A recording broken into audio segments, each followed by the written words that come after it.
Everyone, welcome back to the channel. और मेरा LIC का प्री का एग्ज़ाम ओवर हो चुका है और मेरा पहला ही शिफ्ट पे था आज, यानी 3 अक्टूबर को। और चैनल को सब्सक्राइब कर दीजिए क्योंकि आगे में IBPS क्लर्क है मेरा 5 तारीख को, उसका भी एनालिसिस आएगा। और IBPS PO का भी एग्ज़ाम है 12 तारीख को, उसका भी एनालिसिस आएगा। और SBI क्लर्क का रिज़ल्ट, OICL असिस्टेंट का रिज़ल्ट, उसमें सब क्या हुआ क्या नहीं, मैं सब आपके साथ शेयर करने वाला हूँ। तो चैनल को सब्सक्राइब कर दीजिए और आज शुरू करते हैं जो LIC का एग्ज़ाम का लेवल क्या था। तो पहले शुरू करते हैं रीजनिंग से। रीजनिंग जितना मैं सोच के गया था ईजी आएगा उतना नहीं आया था। आप मेरे साथ एग्री करोगे तो कमेंट पे शेयर करना। पहले मेरा खुला डायरेक्शन सेंस वाला क्वेश्चन, उसमें मैंने 1 मिनट के लिए स्टक कर गया क्योंकि उसमें एक क्वेश्चन था कि इनमें से कौन से जो पॉइंट्स है वो एक ही लाइन में अलाइन कर रहे हैं। तो उसमें मेरा ऑप्शन 2 पहले हो गया अलाइन। फिर मैं वो जो डायग्राम बनाया था इतना लेंदी बनाया था, मेरा एक पॉइंट ऊपर नीचे हो रहा था। तो मैं कंफ्यूज हो रहा था कि मेरा तो एक ही ऑप्शन हो रहा है और इसमें सब दो वाले में पेयर में है। तो फिर मैं उसमें 1-1.5 मिनट फिर दिया। फिर मेरा सॉल्व हुआ कि 2 और 4 होगा इसका आंसर। वो दो जो पॉइंट थे, मतलब वो जो 2 पेयर वाले पॉइंट थे वो लाइन में आ रहे थे। फिर उसके बाद आया सिलॉग्स, फिर इनइक्वालिटी, वो सब अच्छे से होता गया। फिर पजल मैंने उठाया जो था फ्लैट एंड फ्लोर वाला, 5 फ्लोर थे और 2 फ्लैट थे, P एंड Q। फिर उसके बाद था पजल में एक आया 9% का अरेंजमेंट, उसको मैंने स्किप कर दिया। मैंने किया मंथ बेस्ड पजल जो आया था, मंथ में लोग रह रहे थे।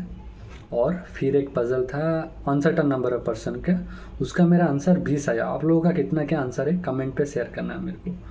और अनसर्टन उसके बाद फिर मैंने एक पजल उठाया, वो सर्कल में 8 लोग बैठ रहे थे और उसमें कुछ लोग इनसाइड फेस कर रहे थे और कुछ लोग आउटसाइड फेस कर रहे थे, वो वाला। फिर मिसलानियस करके मेरा हो गया टोटल 27 या 28 कुछ हुआ था। लास्ट में मैंने 6 या 7 उसको मैंने तुक्का लगा दिया। मैंने बोला देखा जो होगा देखा जाएगा। और तो मतलब शायद 30 सेकेंड ही कुछ बचे थे, वो सब तुक्का मार दिया जो भी मिसलानियस का था।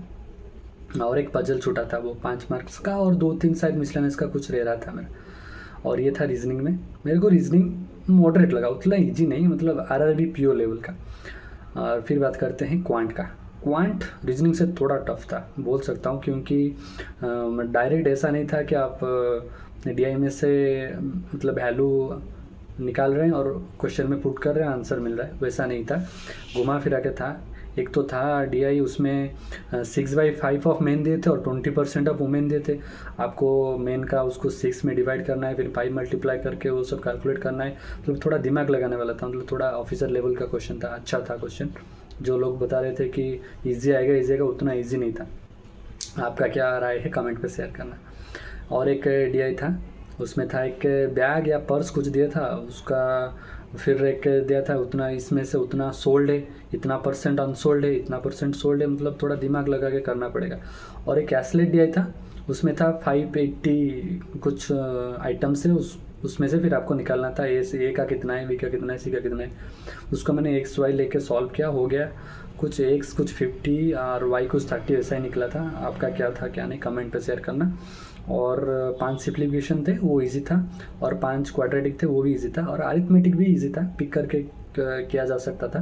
मैंने किया भी 2-3, और बाकी 4-5-6 या कुछ अरिथमेटिक मेरा लास्ट में रह गया, क्योंकि ये जो DI था वो इतना घुमावदार था, थोड़ा टाइम टेकिंग था DI, ये मैं बोल सकता हूँ। और आपका क्या राय है कमेंट पे शेयर करना।